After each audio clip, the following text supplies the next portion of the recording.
Aliás, sabemos que todas as coisas concorrem para o bem daqueles que amam a Deus, daqueles que são eleitos segundo os seus desígnios. Palavra do Senhor, graças a Deus. Essa palavra ela traz conforto ao nosso coração. Como é bom ouvir uma promessa de Deus que nos diz: todas as coisas concorrem para o bem daqueles que amam a Deus. E nós vamos meditar esta passagem, mas antes de trazer para você o que essa passagem nos diz, eu preciso te dizer o que essa passagem não nos diz. Antes de dizer o que essa passagem está nos prometendo, eu preciso te dizer o que essa passagem ela não está nos prometendo, porque nós corremos o risco de nos enganarmos diante dessa passagem, porque ela pode ser sugestiva a uma mensagem que ela não está transmitindo. E você pode até ouvir, em algum momento da sua vida, pessoas anunciando essa passagem para te mostrar que ela transmite uma promessa de Deus, mas eu preciso ser muito claro com você nesse momento para dizer o que Deus não está dizendo. A palavra diz: todas as coisas concorrem para o bem daqueles que amam a Deus. Todas as coisas concorrem para o bem dos que amam a Deus. Deus não está dizendo que todas as coisas serão boas para o bem daqueles que o amam. Jesus não está dizendo que você não terá tribulações, nem contrariedades, nem decepções, que você não vai ter angústia. Não é isso que Deus está nos dizendo. Deus está dizendo que tudo vai concorrer para o seu bem, se você amar a Deus. E isso inclui as coisas ruins. Amém? Isso inclui as coisas ruins que vão te acontecer. Porque vai acontecer, faz parte desse nosso tempo, faz parte da nossa vida, faz parte da nossa caminhada, que aconteça coisas que nos desagradam, provações. E eu não preciso falar muito para te convencer, é só olhar para a sua vida, para a sua história e observar que nesta vida não foi só coisas boas. Essa vida é feita de coisas boas e de coisas ruins. Então, se Deus estivesse nos prometendo que só teriam coisas boas para o seu bem, a gente já poderia dizer assim: acho que Deus é mentiroso. Porque eu já passei por tantas coisas na minha vida, por tantas batalhas, então não é isso que Deus está dizendo. Compreendeu bem o que a palavra de Deus está nos dizendo? A palavra de Deus, ela nos diz, até reforçando essa mensagem, que o sol nasce para os justos e para os injustos. Para todos. Usando o nosso momento, eu diria, o coronavírus é para todos. O coronavírus, ele não escolhe quem é de Deus, quem não é de Deus, quem ama a Deus, quem não ama a Deus. E, infelizmente, é uma realidade da nossa vida. Nós que rezamos, estou falando aqui com pessoas que rezam, com pessoas que estão acordando de madrugada para rezar, que estão participando dessa live. Eu estou falando com pessoas que buscam ao Senhor. Eu estou dizendo para você, até você vai ter dificuldades. Não vamos nos iludir, amém? Mas Qual que é, então, a vantagem dessa história de ser de Deus e de ser cristão? Não é?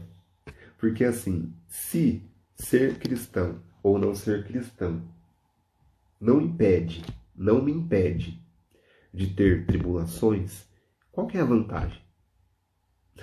A vantagem é que quando você passar por algum desafio na sua vida, tudo vai cooperar. Deus vai cooperar com você. E para você entender bem isso, eu me lembrei de uma cena que eu vi hoje em uma novela. Não sei se vocês assistiram hoje, não que novelas sejam bons exemplos, mas por um acaso, eu estava na sala e vi um trecho de uma novela hoje, e esta novela, ela trouxe um bom exemplo, que eu gostaria de usar esse bom exemplo aqui, e desse bom exemplo você vai certamente compreender o que é que essa palavra está querendo nos dizer. Amém? Então olha só o que aconteceu nessa novela. Quem assistiu o Fina Estampa hoje? Estava passando a novela Fina Estampa e tem a Pereirão, né? Griselda Pereirão. E o que aconteceu, resumidamente? O filho do Pereirão, ele roubou, pegou emprestado, roubou, né? Porque pegou sem o dono saber, ele roubou. Ele roubou o carro de uma pessoa e ele capotou este carro. E aí ele está internado e existe uma denúncia contra o filho dela, que eu não vou me lembrar o nome, o Caio Castro. O dono do carro denunciou ele por roubo, mas ele está no hospital, né? Então ele corre o risco de ser preso por conta desse roubo. E aí, qual foi a situação, a cena que hoje eu vi na novela e que agora eu meditava essa passagem, agora há pouco, eu falava, nossa, ela tem a ver com o que Deus quer nos ensinar. A Verinha disse que chama Antenor. Isso é um teste para saber quem está nessa quarentena mergulhado na novela Fina Estampa. Peguei vocês, Natália, Verinha, Luciane, tudo noveleira, Caterine, quem mais? Célia. Olha, povo tudo noveleiro. E fora uns que devem ter ficado quieto aí, né? Tudo bem. Aí qual foi a cena, né? Vamos à cena. Eu falei o contexto para quem não assiste a novela, tá? Mas eu quero, eu falei o contexto, eu quero chegar no fato que vai nos ajudar a compreendermos o que Deus quer nos falar nessa passagem.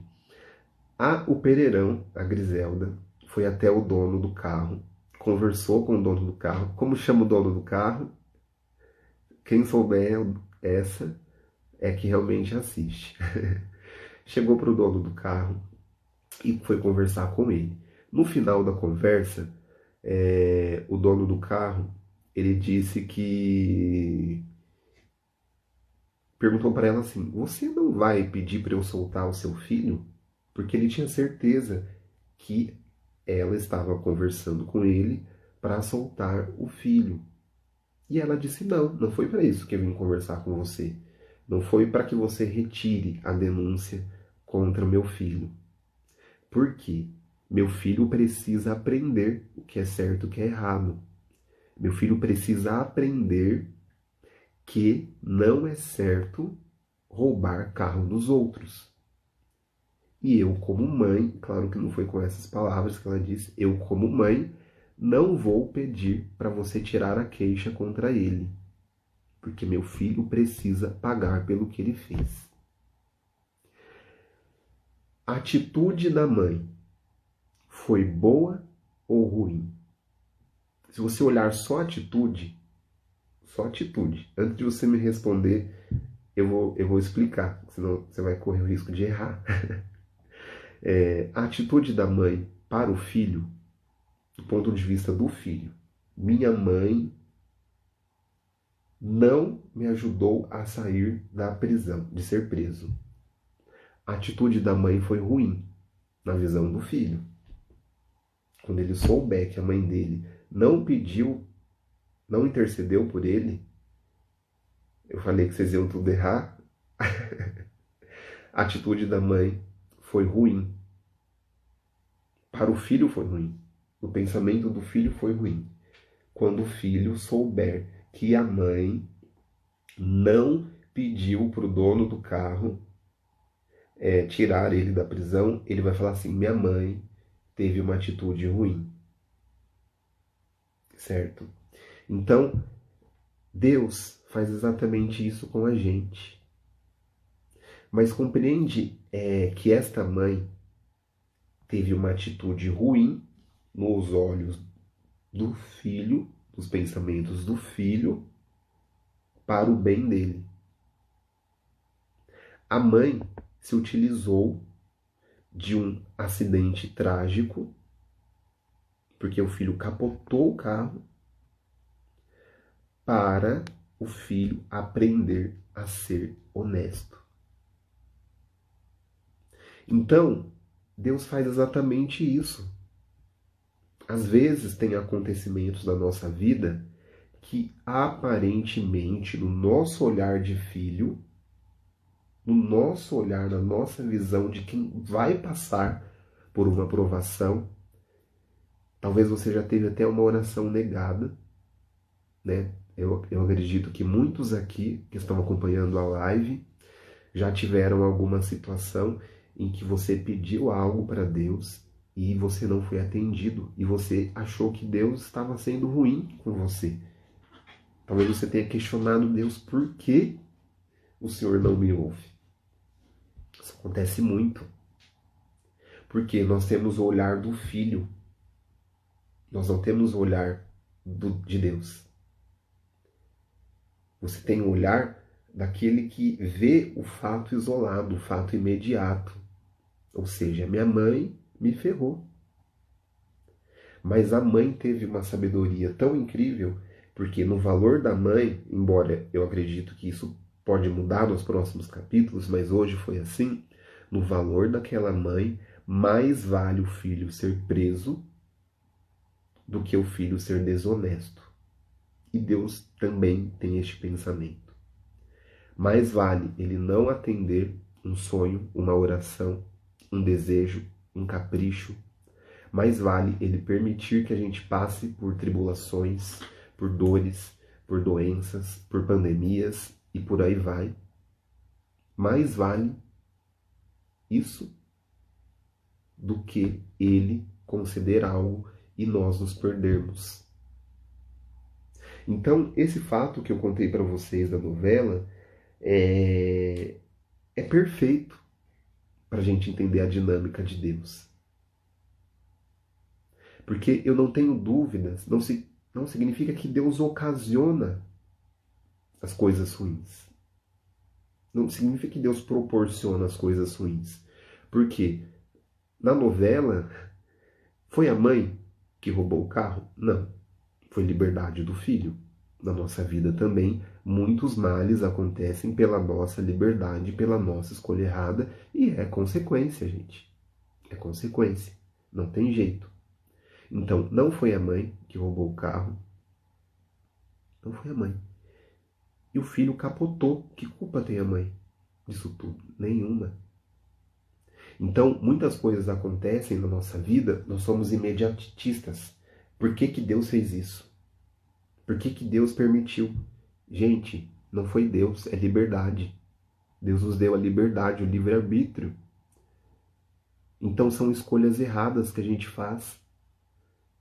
E aí existem as consequências naturais da vida. Então, compreenda a dinâmica de Deus. Por isso que na nossa vida nem tudo vai dar certo. Só que de um mal, Deus vai realizar algo de bom. Então, aquela mãe viu uma forma de intervir naquela situação e trazer um aprendizado para o filho. Assim é Deus. As coisas ruins acontecem, mas Deus age e vai cooperar para o nosso bem. Para o nosso bem. na tribulação, Deus vai entrar na nossa história e vai agir para o nosso bem. É isso que acontece. E aí, Santo Agostinho, ele diz algo que é muito interessante. De Santo Agostinho diz assim: Deus não permitiria um mal se ele não conseguisse tirar um bem maior.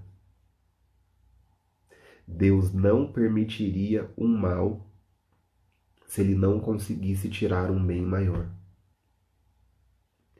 Deus não permitiria o mal se ele não conseguisse tirar um bem maior. Não importa o tamanho da catástrofe no mundo ou na sua vida. Deus não permitiria que isso acontecesse se ele não fosse capaz de fazer algo maior e melhor do que isso. Mas nem sempre acontece algo maior e melhor. Sabe por quê?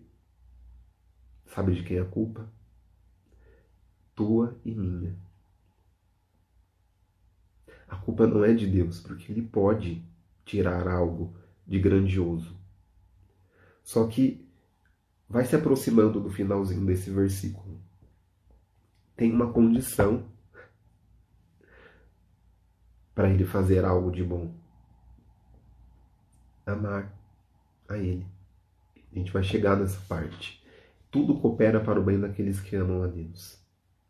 Então, às vezes, durante a dificuldade, durante a provação, você não vai provar este algo melhor que Deus tem para você, porque você vai ser infiel, você vai reclamar, você vai murmurar, você não vai buscar Deus em oração. E aí você não vive essa realidade, né? Pensa agora, aí, se você quiser até partilhar aqui comigo, mandar um abraço para Vanessa, que está rezando com a gente hoje. Deus abençoe você, sua família. Pensa na situação mais difícil que você já viveu na sua vida. Qual foi a situação mais difícil que você já enfrentou? Qual foi a tribulação mais difícil da sua história? Pensou?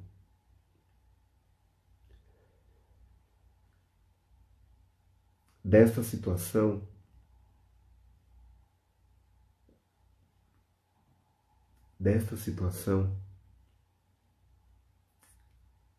eu não vou dizer que Deus poderia.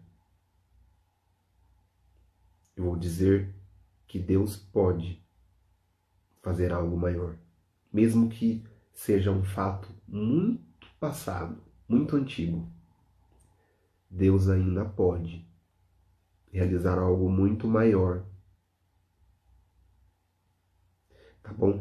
Talvez dessa situação que alguns já estão partilhando aqui, né? A gestação do meu primeiro filho, a Natália foi a perda da mãe dela, a Flávia foi a perda do seu marido. Dessas situações que vocês viveram de dificuldade,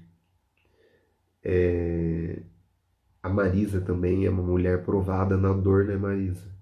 Seu testemunho é maravilhoso. Você tem muitas histórias de dores, né? Mas sempre uma mulher de muita fé, de muita oração, sempre buscando muita presença de Deus. Notícia do melanoma. Então veja que a nossa vida, ela é cheia de notícias que foram bem difíceis para nós ou para alguns de vocês que partilharam aqui. Dessa notícia, eu vou dizer algo. Eu só vou ter coragem de dizer porque a palavra de Deus está dizendo. Pode acontecer algo muito maior, muito melhor para você do que isso. Deus pode tirar um bem muito maior. Talvez Ele já tenha tirado um bem muito maior. Talvez hoje você já consiga falar, olha, foi muito difícil o que eu passei. Foi muito doloroso, eu sofri muito. Mas Deus tirou um bem muito maior do que o sofrimento. E o bem muito maior é este. E talvez esse bem muito maior, talvez ainda não chegou. Talvez você esteja se perguntando e aproveite essa oração para falar com Deus. Se você hoje identifica que ainda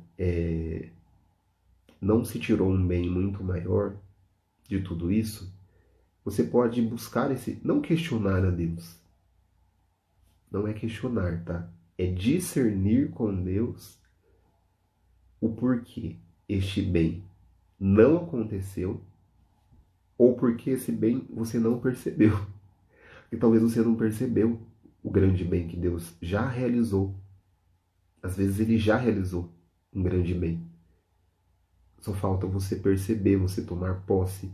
Porque às vezes a gente fica tão assim no que nós perdemos que a gente não olha mais para a amplitude da nossa vida. Você está tão focado, né, naquela perda, naquela pessoa que se foi. Isso acontece muito, gente. Pessoas que não se recuperam, que só olham para a perda, e Deus está abrindo os mares aqui, te proporcionando coisas maravilhosas, e você não percebe os bens que Deus te faz.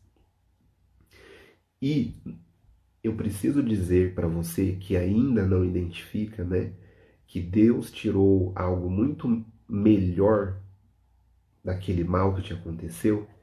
Eu preciso te dizer algo. Não depende só de Deus. A Marisa está dizendo aqui, amém, eu creio, não no meu tempo, mas no tempo de Deus. Algo de muito bom está por vir. Como é bom conservar essa esperança no nosso coração de que algo de muito bom está por vir. E é uma esperança que está alicerçada na palavra de Deus. A Cat está partilhando que já brigou muito com Deus e hoje ela reza a oração que eu passei para ela de aceitação. Bem lembrado, Cat. No final a gente vai rezar com essa passagem, com essa oração. Eu vou colocar aqui e a gente reza. Então, assim, às vezes esse algo muito melhor não acontece, mas a culpa é nossa também. A culpa não é de Deus, entendeu? A Graça está partilhando. Eu já passei por tantas dores, mas com muita fé em Deus eu venci e continuo. É isso mesmo, Graça. Você continua. E essas dores, não sei o tamanho dessa dor, mas o tamanho da bênção, da graça e do amor de Deus é muito maior. E este bem maior também não é só coisas deste mundo, porque às vezes no seu sofrimento está a sua salvação, está a salvação da sua família. O que é um sofrimento perto da eternidade? Talvez você passou por uma dor tão grande, só que essa dor te santificou. Essa dor te trouxe para mais perto de Deus. E estar mais perto de Deus é o que vai te trazer salvação. É o que vai te fazer você levar a sua salvação para sua família. Não é muito maior a alegria eterna? Então, Deus, ele pode fazer coisas muito maiores. Não te garanto que vai ser nessa vida. Não te garanto. Talvez este muito maior está na sua santificação, na sua purificação, para nós chegarmos ao céu. O maior exemplo de que Deus pode fazer coisas muito maiores que um sofrimento é Jesus crucificado. Olha que tragédia. Se você olhar só para a cruz. Olha que tragédia. Se você olhar sem fé. uma tragédia, Jesus na cruz. Um homem morto, humilhado, aniquilado, sem fé. É assim. Se você tiver um olhar sem fé, é assim. Mas desta condição de morte,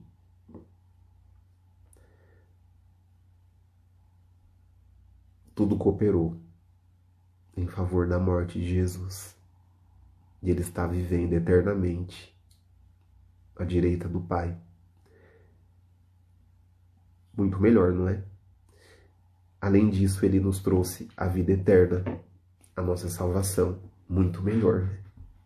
Então, Jesus é a maior prova de que de coisas ruins, Deus pode prover coisas muito, mas muito, mas muito melhores, incomparáveis.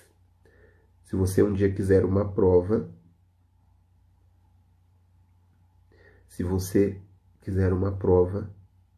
de que essa passagem é verdadeira, de que essa promessa é verdadeira, a prova está aqui. Depois você contempla na sua própria vida esses frutos, se você crer nessa passagem. E sabe por quê? Porque a essência de Deus é cooperar com seus filhos. A essência de uma mãe é cooperar com seus filhos. Isso é a essência do Pai. É a essência de Deus. Não tem como Deus não cooperar em nosso bem. Não tem como. É a essência dele. Tudo vai concorrer para o nosso bem. É a essência. E aí nós vamos para a parte final desse versículo, que é a condição para que tudo concorra para o nosso bem. Amar a Deus. Pergunto para você, como que se ama a Deus, então? Tudo concorre para o bem daqueles que amam a Deus. Ok. Nós estamos convencidos que é verdade. Tudo concorre para o bem daqueles que amam a Deus. Que Deus tira coisas boas, muito melhores daquilo que é ruim. Eu tenho certeza que você está convencido disso. Agora nós vamos para a segunda parte do versículo. Como amar a Deus? A Carol escreveu aqui: os sofrimentos da presente vida não têm proporção alguma com a glória futura que nos deve ser manifestada. Eu pensei a música da gente rezar hoje, justamente uma música que fala isso. Os sofrimentos da presente vida não têm proporção com a glória futura. Então eu pergunto para vocês, como então nós vamos amar a Deus? Já que estamos convencidos que nós precisamos amá-lo sobre todas as coisas. Como amar a Jesus? Responda. A igreja, ela... Boa noite, Ramon. Boa noite, Miguel. A igreja não simplifica, né? Essa constatação, né? Amar a Deus é estar em estado de graça, é não pecar, né? Sendo muito resumido, o mínimo, né? Eu acho que o estado de graça, ele resume o mínimo que nós podemos amar a Deus acima de todas as coisas. Porque quando nós pecamos, nós não estamos amando a Deus. Duas vezes que nós estamos no pecado, nós não estamos amando a Deus. Então, nós estamos amando a Deus quando nós estamos em estado de graça. Só que o estado de graça é o estágio mínimo do amor a Deus. Dá para amar a Deus mais intensamente? Sim. Quem que você acha que amou mais a Deus? Eu ou São Francisco? Concretamente falando. Por ele aqui. Então, eu amo a Deus. Você ama a Deus. Ó, São Francisco, Papa, eu acho que eles são capazes, né, de amar a Deus mais do que eu. Por quê? Santidade, né, renúncias. Olha a vida de São Francisco, as renúncias que ele viveu, o seu chamado, o quanto ele evangelizou. Gente, Deus foi muito amado pela vida de São Francisco. A única coisa que eu me igualo a São Francisco é que a gente nasceu no mesmo dia. De resto, ele amou muito mais a Deus do que eu. Muito, muito, muito, muito, muito, muito. Mas ele que se cuide, né? Ele que se cuide. Vou tentar amar. Sei que é difícil. Sei que é difícil. Mas a gente precisa se nivelar a boas referências, né? Então eu vou dizer, São Francisco, você que se cuide, porque eu vou amar mais a Deus do que você. É difícil, né? Mas a gente tem que ter parâmetros elevados na nossa busca de querer amar a Deus. Mas eu estou trazendo esse exemplo para vocês entenderem o quê? Que amar a Deus é estar em estado de graça, sendo muito sucinto, né? E aí, isso é o mínimo. Você pode amar mais intensamente, né? Então, por exemplo, um casal de namorados, eles podem se amar. Um casal casado pode se amar. Mas você pode deixar isso mais intenso, mais verdadeiro, né? Você pode fazer um algo a mais dentro do seu relacionamento, tá bom? Então, com Deus é assim. É progredir no amor, progredir na santidade. Então, poxa, eu quero viver a palavra de Deus, eu quero evangelizar, eu quero buscar a minha santidade, eu quero. Nós vamos, sabe por quê? Deus é amor.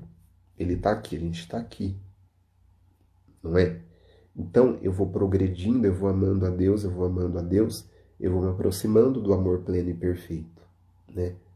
Então, tipo, hoje eu tô aqui, os santos chegaram aqui, entendeu? Então, é a segunda parte, né? É a segunda parte desta passagem. Tudo coopera para o bem daqueles que amam a Deus. Nós precisamos amar a Deus. Precisamos amar a Deus para que tudo vá bem na nossa vida. Para que tudo fique bem na nossa história. E, especificamente, né, nesse momento que nós estamos vivendo, tudo coopera para o bem. Se nós, neste tempo que nós estamos vivendo, se nós amarmos a Deus.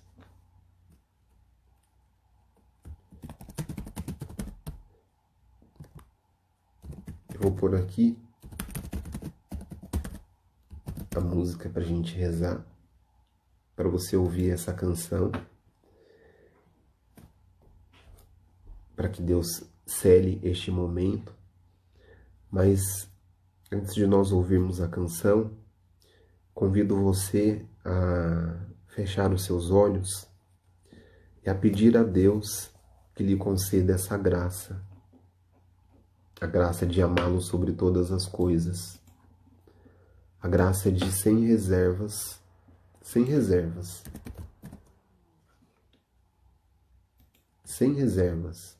amar a Deus sobre todas as coisas. Nós te pedimos, Senhor, essa graça de sermos entregues ao seu amor, sem reservas, sem limites, sem receios,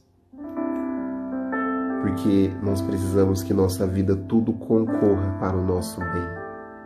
Nós precisamos que nesse tempo de crise, que tudo dê certo, que tudo vá bem, que o Senhor cuide de nós, cuide da nossa saúde, cuide da nossa família. Peça a Deus que tudo vá bem neste tempo que nós estamos vivendo, para que nós estejamos protegidos, e vamos facilitar, não só depender da misericórdia de Deus. Temos que ser dependentes, sim, mas não só isso. Nós precisamos ser merecedores também. Mesmo no mínimo que nós podemos fazer. Mas que nós possamos encontrar graça diante de Deus. Como Nossa Senhora encontrou graça diante de Deus, que Deus possa olhar para a nossa vida e perceber: este me honra, este é fiel, esse honra o meu nome, esse me busca, esse me ama. Vamos atrair pela nossa vida todo este cuidado de Deus. Tudo coopera para o bem daqueles que amam a Deus. Senhor, nos dê a graça de sermos estes que te amam. Senhor, me dê a graça de ser um destes que te amam, para que tudo vá bem em nossa vida. E nestes tempos eu quero pedir a Deus que tudo vá bem com a gente. Peça a Deus isso, que tudo vá bem, que tudo dê certo, que tudo fique bem, que tudo fique calmo, tudo fique tranquilo, tudo fique na paz. É o que nós te pedimos, Senhor.